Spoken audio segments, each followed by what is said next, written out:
Welcome students.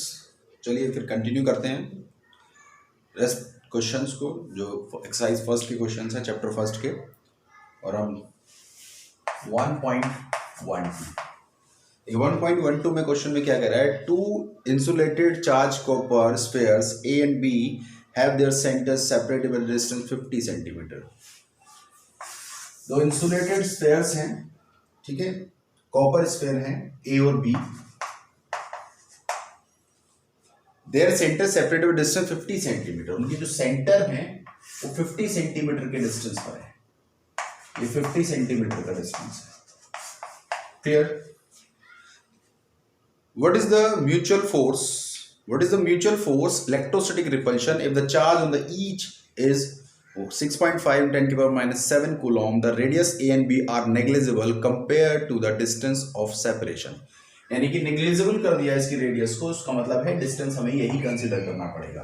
ठीक है, तो अब देखिए सीधा सा उसने फोर्स पूछा है और चार्जेस पर जो इन पे स्फीयर पे जो चार्ज है दोनों पे वैल्यू दे रखी है 6.5 इंटू 10 की पावर -7 कूलॉम। तो force simple formula F is equal to 9 into 10 की पावर 9। डायरेक्ट लिख रहा हूँ 1/4 पाई एप्सिलॉन नॉट की वैल्यू 9 इंटू 10 की पावर 9 Q1 Q2 यानी कि 6.5 इंटू 10 की पावर -7 का होल स्क्वायर 50 इंटू 10 की पावर -2 स्क्वायर। कैलकुलेट कर लीजिए 9 इंटू 10 की पावर 9, 6.5 इंटू 6.5 इंटू 10 की पावर 14, 25 इंटू 10 की पावर -4। So 9 इंटू 10 की पावर 9 इंटू 6.5, 6.5 इंटू 10 की पावर 4 पावर ऊपर जाएगा, ये वाला दो और एडजस्ट कर लीजिए तो ये -2 रहेगा। ठीक है, तो ये हो गया -2 पर जाएगा, ये हो जाएगा आपका -12। क्लियर? और नीचे होगा 25।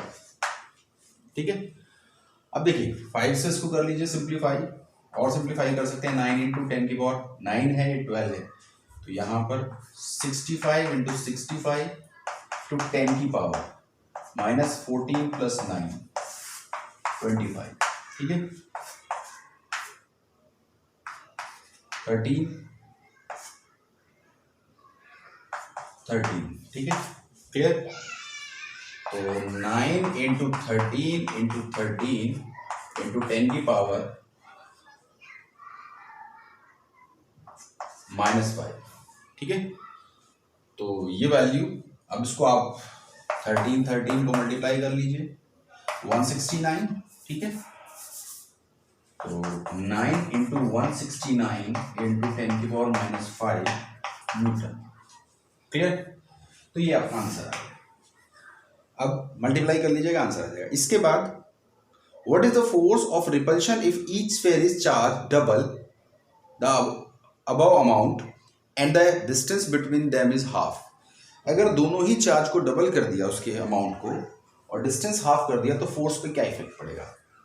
तो अभी फिलहाल हम इस जो रिजल्टेंट फोर्स आई है उसको लिख लेते हैं। F is equal to 169 into 9 into 10 की पावर -5 न्यूटन। क्लियर? कर लीजिए 169 1 8 54 और 8 8 4 12 तो 62 6 15। ठीक है, तो ये आपका ऑलमोस्ट आया 1521 इंटू 10 की पावर -5 न्यूटन। तो 1.5 इंटू 10 की पावर 3 पावर से एडजस्ट कर लीजिए तो -2 न्यूटन। क्लियर? एक बार मल्टीप्लाई चेक कर लीजिएगा, 81 1 9 54 4 8 8 4 12 62 2 6 9 1 और 6 15। ठीक है, 1521। क्लियर? चलिए अब वो क्या कह रहा है नेक्स्ट पार्ट में, इसके में कहता है कि अगर इसके दोनों के चार्ज जो हैं उनको हाफ कर दिया, यानी कि ये भी Q/2 हो गया, ये भी Q/2 हो गया। क्लियर? और जो सेपरेशन है distance between them is half और repulsion each is charge double, sorry charge को डबल कर दिया तो 2Q और जो डिस्टेंस है उसको कर दिया R/2। तो अगर आप फॉर्मूले पे बात करें तो F is equal to K, clear, Q1 Q2 upon R square. तो अब जरा नया चार्जेस रखिए, तो F is equal to K as it is, ठीक है, पहली कंपैरिजन में। तो यहां पर चार्जेस को हाफ कर दिया, चार्जेस को ट्वाइस कर दिया, 2Q इंटू 2Q, क्लियर, और R के रिस्पेक्टिवली R/2 कर दिया स्क्वायर। F के तो आप इसे लिखेंगे तो that is 4Q square upon R square into 4, ठीक है। तो यानी कि क्या हुआ, 4 और ये बाई 2 किया, 4 हो गया तो 16 हो गया। F is equal to 16K Q square upon R square. ये वैल्यू आपको पहले से ही पता है, तो इसके लिए हम सॉल्व कर चुके हैं, ये लिया, ठीक है। तो जब ये वैल्यू पुट करेंगे तो न्यू फोर्स क्या होगी, F is equal to 16 into 1.5, ठीक है, तो 1.5 इंटू 10 की पावर -2 न्यूटन। अब इसको और मल्टीप्लाई कर दीजिए, 1.5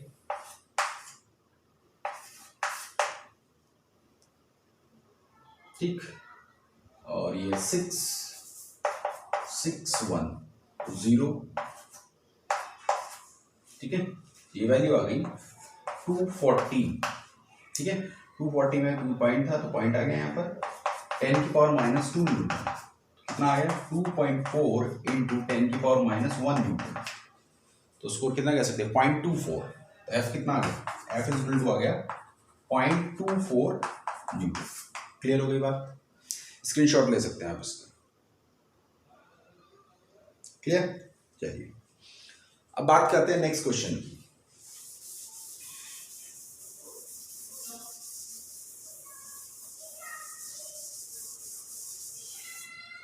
नेक्स्ट क्वेश्चन है 1.13।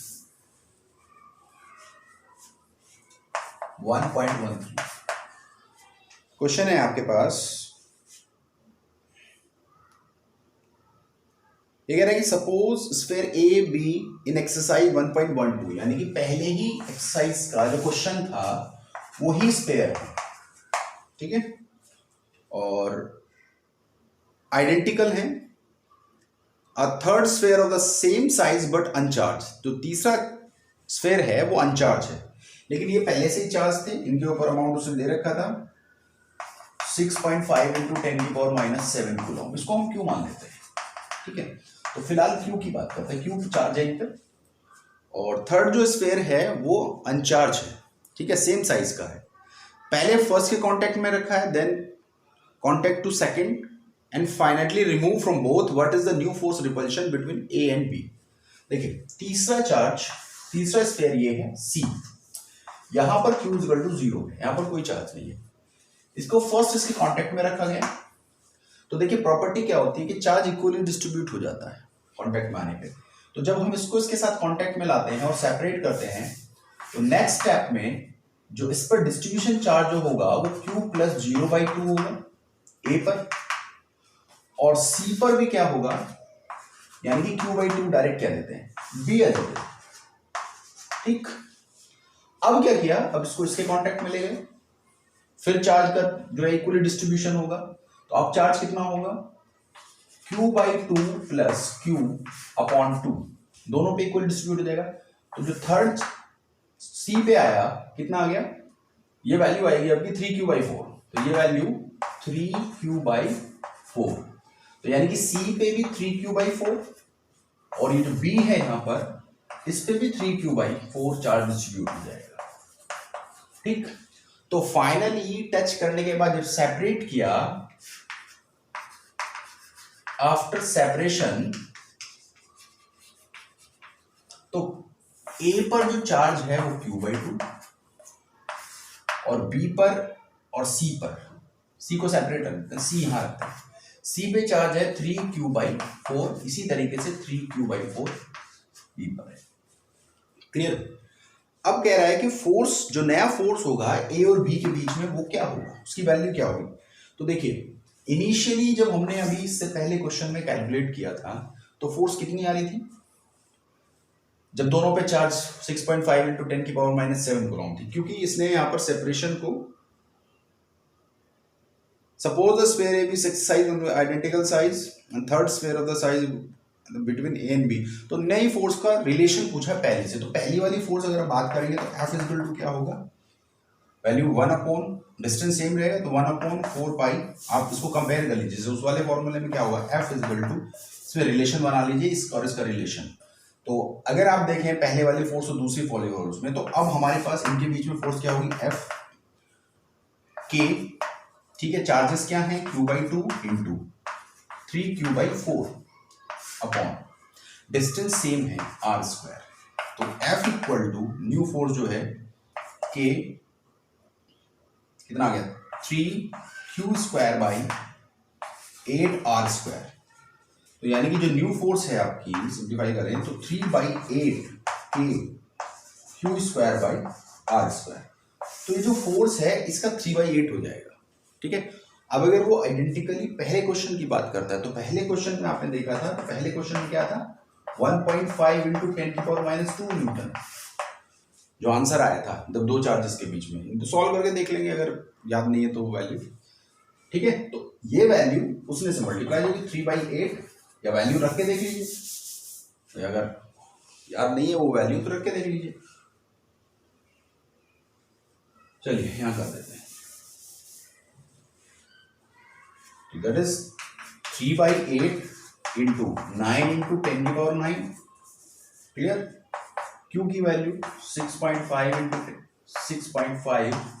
into 10⁻14 अपॉन सेपरेशन पहले वाले क्वेश्चंस का ही है, वो कितने सेपरेशन पे था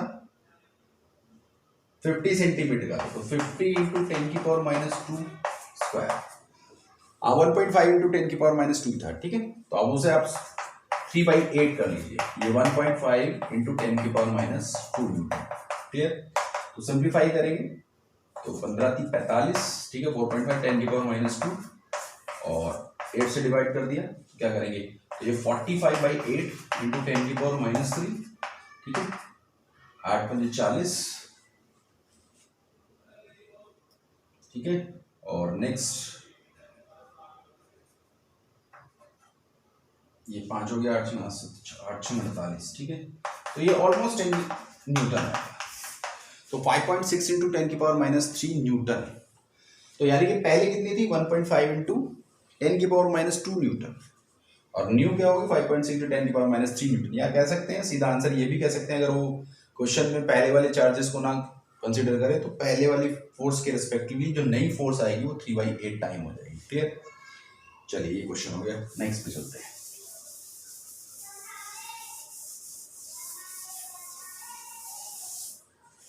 अब आते हैं 1.14 पे।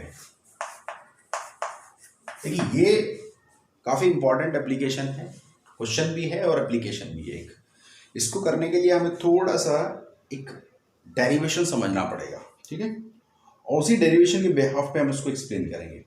फिलहाल जो इसमें क्वेश्चन कह रहा है वो कह रहा है कि एक इलेक्ट्रिक फील्ड है, ठीक है, और ये चार्ज यहाँ इलेक्ट्रिक फील्ड है दो प्लेट्स के बीच में, और कुछ चार्ज पार्टिकल्स उसने दे रखे,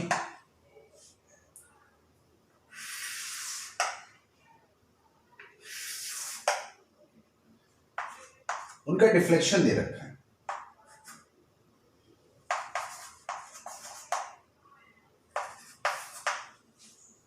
ठीक है। तो इन डिफ्लेक्शंस में क्वेश्चन क्या कह रहा है ये कि show tracks of 3 charge particles in uniform electrostatic field, give sign of their charges, which particle has the highest charge to mass ratio। एक तो पहला क्वेश्चन जो है वो है find the polarity of particle, जो पार्टिकल्स हैं उनकी पोलैरिटी बतानी है, साइन कन्वेंशन। दूसरा which particle has the highest charge to mass ratio, यानी कि Q/m किसका ज्यादा है, तीनों पार्टिकल्स में किसका Q/m सबसे ज्यादा है, ठीक है। रेशो जो है चार्ज मास रेशो बताना है किसका ज्यादा है, फर्स्ट का, सेकंड का या थर्ड का।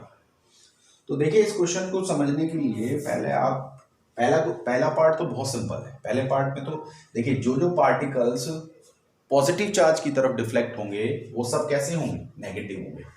तो जो आंसर है, सॉल्यूशन है इसका, फर्स्ट पार्ट का तो सिंपल है, first and second particle is negative.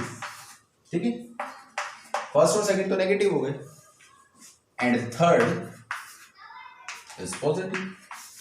तो इसमें तो कोई बड़ी डिफिकल्टी कुछ है ही नहीं। ठीक है, लेकिन Q/M किसका ज्यादा हो, देखिए इसकी अगर हम बात कर रहे हैं तो इसके लिए एक डेरिवेशन है, वो समझते हैं पहले। यहां से मैं रख कर रहा हूं, दूसरे सॉल्यूशन पे आ रहा हूं, सेकंड पार्ट का, वो डायरेक्ट डेरिवेशन आया भी है। देखिए हम क्या कर रहे हैं, हम किसी पार्टिकल को, अभी हम एक सिंपल पार्टिकल ले लेते हैं, एक ही कोई सा पार्टिकल, और उसके डिफ्लेक्शन की बात करते हैं। तो ये उसका डिफ्लेक्शन है उसके इनिशियल पाथ से, तो उसको हमने मान लिया y। ठीक है, अब कोई पार्टिकल यहां से जब स्टार्ट कर रहा है, हमने उसको किसी वेलोसिटी से इसके अंदर एंटर किया है। ठीक, और इनिशियली उसके पास अगर वेलोसिटी की बात करें तो हमारे पास केवल हॉरिजॉन्टल वेलोसिटी है। ठीक है, तो अब इक्वेशन क्या लिखेंगे, और जब ये जो लेंथ है हमने इसकी पूरी पोजीशन जो हॉरिजॉन्टल डिस्टेंस है वो x मान लिया। ठीक है, तो अगर हम पार्टिकल को किसी वेलोसिटी से एंटर करा रहे हैं और हमने इसको v वेलोसिटी से एंटर कराया है, तो v is equal to u plus at, क्योंकि इलेक्ट्रिक फील्ड है, तो इलेक्ट्रिक फील्ड में डेफिनेट सी बात है ये डिफ्लेक्ट हो रहा है, इस पे एक फोर्स लग रही है। तो इनिशियली अगर हम बात करें कि वर्टिकली बात कर रहे हैं, फॉर वर्टिकल मोशन, अगर हम वर्टिकल मोशन की बात करें कि ये उस ऊपर की तरफ वर्टिकल मोशन क्या है, तो Vy equal to Uy plus At। Clear, अब ध्यान दीजिए कि इनिशियली Uy कंपोनेंट जीरो है, इनिशियली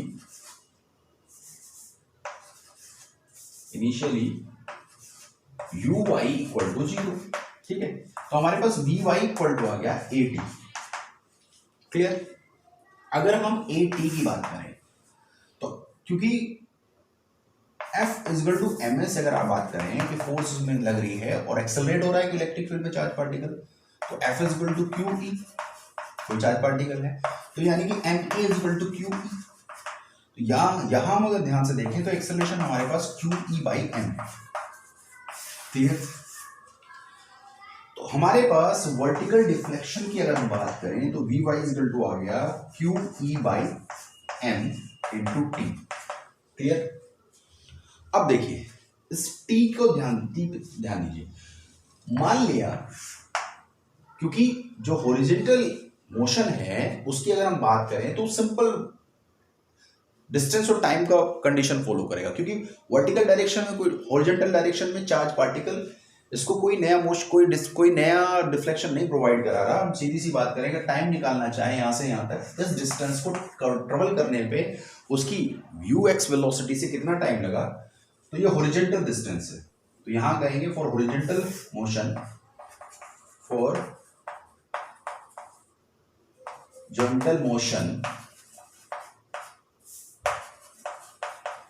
तो हॉरिजॉन्टल मोशन में x is equal to distance is equal to velocity ux या vx, ux इंटू t, तो t इज इक्वल टू आ गया x/ux।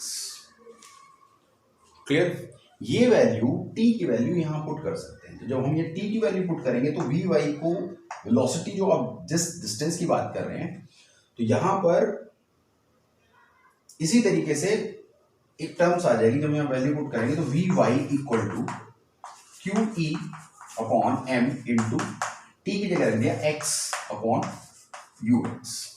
क्लियर, अब क्योंकि y चाहिए हमें, ठीक है, तो ये तो हमें वेलोसिटी मिलेगी वर्टिकल डायरेक्शन कि इस वेलोसिटी से वर्टिकल डायरेक्शन में शिफ्ट होगा। अब हमें y अगर निकालना हो, y की अगर हम बात करें तो y के लिए क्या होगा, h is equal to ut plus half at²। Clear, तो h क्या है वर्टिकल, y, इनिशियल वाई क्या है, अभी हमने लिखा 0, तो प्लस हाफ ए की वैल्यू अभी लिखी Q E Y M into t की वैल्यू अभी वहां से हमने सॉल्व की है एक्स अपॉन यू एक्स का होल स्क्वायर। क्लियर हो गई बात? तो y is equal to 1/2 Q E upon M x square upon u x का स्क्वायर। ठीक है, तो हमारे पास दो इंपॉर्टेंट एक्सप्रेशन दिखाई दे रहे हैं। ठीक, तो एक पूरा एक एप्लीकेशन है ये कि किस वेलोसिटी से ऊपर वर्टिकल डायरेक्शन में शिफ्ट करेगा, ये होगी। ठीक है, जब हम इसको इनिशियल वेलोसिटी से किसी वेलोसिटी से मोशन प्रोवाइड करा रहे हैं किसी भी इलेक्ट्रिक फील्ड के अंदर, और वर्टिकली कितना शिफ्ट होगा वो अपनी पोजीशन से वो निकाल रहे हैं। ठीक है, तो देखिए हमारा जो क्वेश्चन है ये तो एक एप्लीकेशन हुई। हमारा जो क्वेश्चन है सेकंड पार्ट, कि हमसे पूछा है कि चार्ज मास रेशियो किसका ज्यादा होगा। तो देखिए हमारा जो आंसर आएगा क्वेश्चन का वो यहां से आएगा। बाकी सारी टर्म्स Q कांस्टेंट है, E कांस्टेंट है, M कांस्टेंट है, और उसको इनिशियल वेलोसिटी जो आपने प्रोवाइड करी है वो भी कांस्टेंट है। किसी कोई ना इनिशियल वेलोसिटी तो आप देंगे। ठीक, अब ये सारी टर्म्स कांस्टेंट हो गई तो क्या हुआ, तो यहां पर दो चीजें समझ में आ रही है, एक तो Q, एक तो एक्स स्क्वायर। मतलब क्या हुआ कि ये एक पैराबोलिक पाथ को ट्रेस करेगा। तो y इज इक्वल टू, जैसे हम कांस्टेंट ले लेते थे एक्स स्क्वायर, तो ये एक तो पैराबोला, इसकी ट्रेजेक्ट्री है, trajectory is parabolic. Clear, parabolic होगी। दूसरा, कौन सबसे ज्यादा डिफ्लेक्ट होगा, तो डिफ्लेक्शन पे अगर हम देखें तो y, बाकी टर्म्स आप छोड़ दीजिए, तो बाकी सब टर्म्स अगर हम कांस्टेंट भी रखें तो Q और M पे क्या बात करें, Q और M पे अगर डिफ्लेक्शन की बात करें तो आप ध्यान से देखिए Q और M के डायरेक्टली प्रोपोर्शनल है, यानी कि चार्ज मास रेशियो के डायरेक्टली प्रोपोर्शनल है। यानी कि जिस पार्टिकल का चार्ज मास रेशियो ज्यादा होगा वो सबसे ज्यादा डिफ्लेक्ट होगा। अब देखिए डिफ्लेक्शन देखिए किसका ज्यादा है इसमें,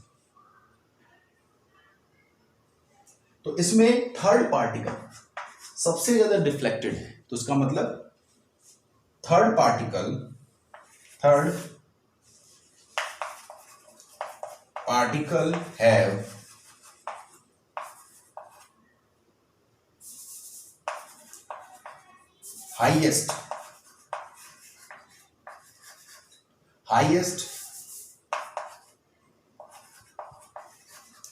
highest charge mass ratio.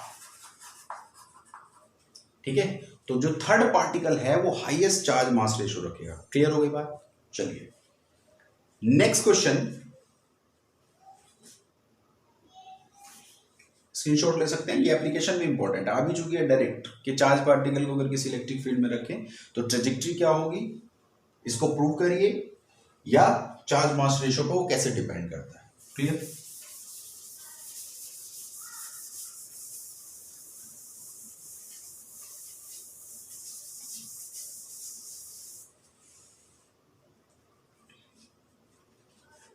Next question आपका, consider a uniform electric field, हमने 1.15 consider a uniform electric field E is equal to 3 × 10⁻³ newton पर कूलॉम। ठीक है, और इसमें पूछा गया है हमसे, what is the flux of this field through a square of 10 centimeter on the side whose plane is parallel to the yz plane। यानी कि जो yz plane है हमने मान लिया, लेट ये yz plane है, yz मान लेते हैं इसको, ये yz plane है।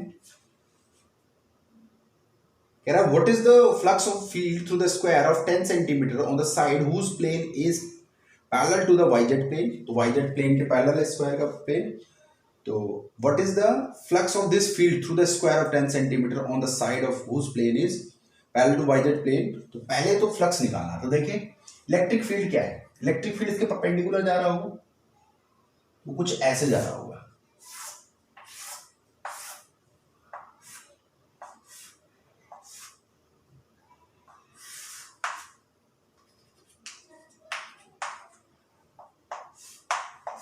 ये इलेक्ट्रिक फील्ड है, E is equal to 3 into 10⁻³ i newton पर कूलम इस डायरेक्शन में। तो आपसे क्या पूछा है, पहले पूछा है व्हाट इज द फ्लक्स, तो फ्लक्स आपको बताना है कितना होगा। तो देखिए फ्लक्स कैसे निकालते हैं, आपके पास सिंपल सी बात है, स्क्वायर है तो फाई इज इक्वल टू, जो परपेंडिकुलर है E डॉट डेल एस, क्योंकि ये परपेंडिकुलर पास कर रहा है तो E एस cos 0 होगा यहाँ पर, ठीक है। तो E कितना है 3 इंटू 10⁻³ S कितना है 10 सेंटीमीटर का स्क्वायर है तो 10 इंटू 10, क्लियर, ए स्क्वायर। अब क्योंकि देखिए इसने क्या दिया है यहाँ पर, इसने दिया है उसको सेंटीमीटर में, तो आप क्या करेंगे 10 स्क्वायर है तो 10⁻² का होल स्क्वायर, ठीक है। तो 3 इंटू 10⁻³ इंटू 100 इंटू 10⁻⁴, आपके पास हो जाएगा 3 इंटू 10⁻³ इंटू 10⁻², तो 3 इंटू 10⁻1 यानी कि 30, और यूनिट क्या होगी न्यूटन पर कूलॉम मीटर स्क्वायर, क्लियर। चलिए, और दूसरी इसमें सेकंड पार्ट जो पूछा है आपसे, सेकंड पार्ट में कह रहा है कि what is the flux through the same square if the normal to this plane make a 60 degree angle with x axis. जो नॉर्मल है वो एक्स एक्सिस के साथ, क्योंकि एक्स एक्सिस के डायरेक्शन में इलेक्ट्रिक फील्ड है, जो नॉर्मल है, नॉर्मल डेफिनेट सी बात है, इसका नॉर्मल ही इसकी इलेक्ट्रिक इस एरियल वेक्टर की डायरेक्शन है, ठीक है। तो यानी कि आपसे पूछा है कि अगर 60 का एंगल बनाए तो phi is equal to E S cos 60, clear. E की वैल्यू तो सीधी सी बात है, ये वैल्यू आपको पता है 30, बस आप 30 यहां रख दीजिए सॉल्यूशन के बाद, यहां से सॉल्व करके आप निकाला, और cos 60 क्या होगी 1/2, ठीक है, दैट इज 15 न्यूटन पर कूलॉम मीटर। चलिए यहां तक ये कंप्लीट होता है, नेक्स्ट जो रेस्ट ऑफ द क्वेश्चन है वो हम नेक्स्ट वीडियो में कंप्लीट करेंगे। स्क्रीनशॉट ले लीजिए। Thank you students.